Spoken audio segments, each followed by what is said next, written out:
So here's the Surron menu right here, which can be accessed by pressing settings right here. So NXT will actually automatically detect which BAC model you have. In this case, we're running the BAC4000. It also shows you the firmware version. So you see here OEM 60 volt pack as well as the 60 volt BMS bypass.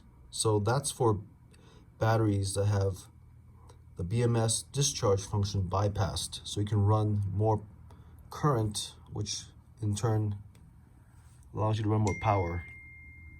So if we hit 60 volt pack right here,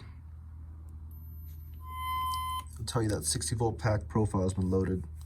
Same thing with the 60 volt BMS bypass. So this makes it really convenient to change battery profiles on the fly.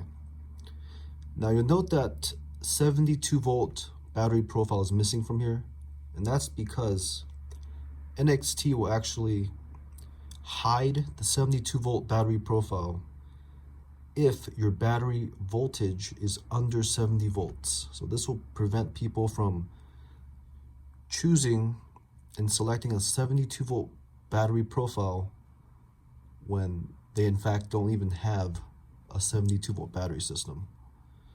So let's take a look at brakes. Now I have really fat fingers, so there we go.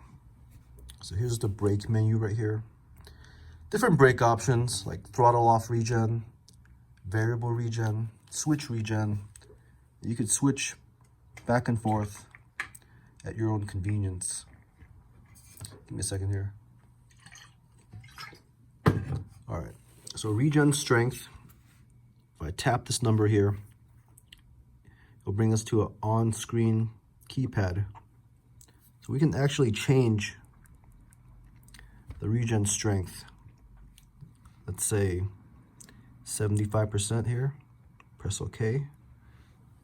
Now it's 75. There's minimum regen speed.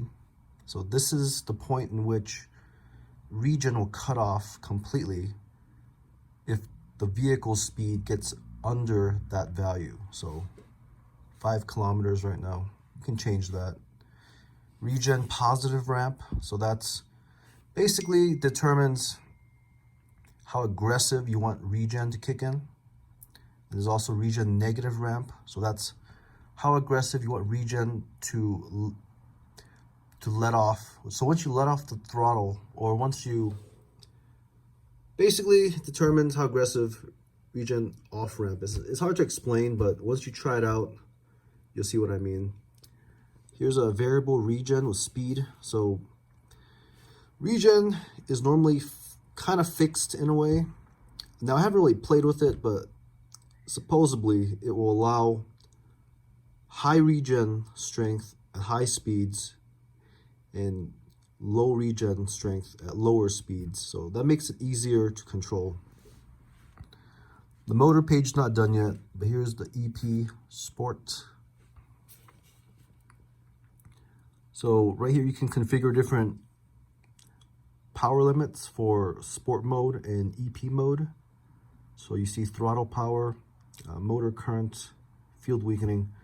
Now I'll go over more of that in detail, but that's what I want to share with you guys today. So Merry Christmas, everyone. I'm gonna just give some throttle right now.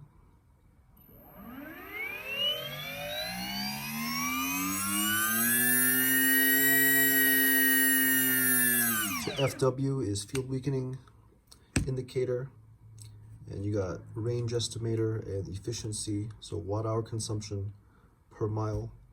And now you can see whether you're in sport mode or eco mode now.